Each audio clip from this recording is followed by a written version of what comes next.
Hello again and welcome to the next lesson. In this video, we're going to talk more about information and information systems.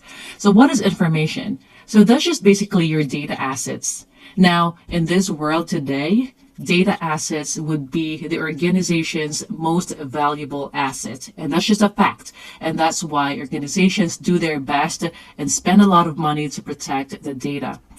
But in order to do that, you have to classify your data first.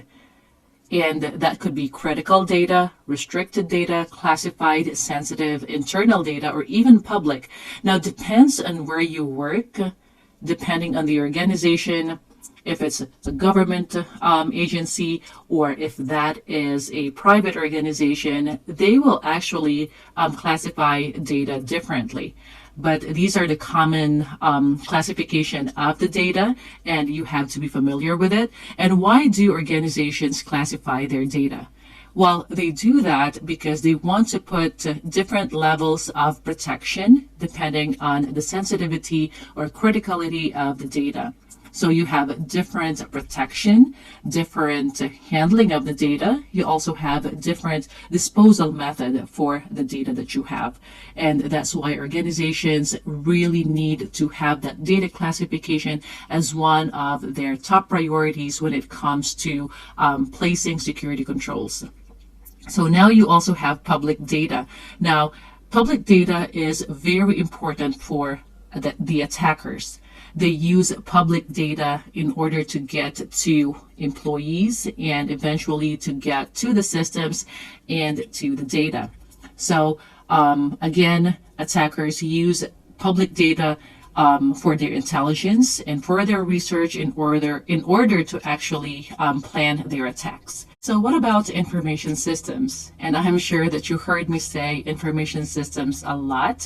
And I have here a definition from New York Department of Financial Services Reg 500 document.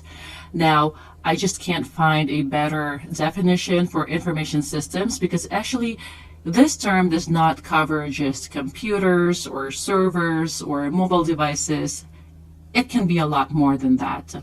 So it is a very tricky term that I want you to just keep in mind because we are going to learn about security controls that we can put in place to ensure the protection of information systems. Again, this is a broad term, and we have here a good definition from New York DFS Reg 500. So basically, it is anything that you would use to collect, process, maintain, use, share, and disseminate or dispose of electronic information.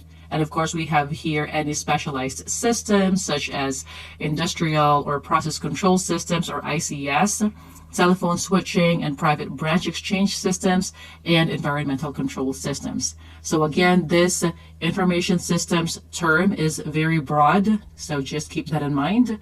And yeah, that is all for this lesson, and I will see you in the next one.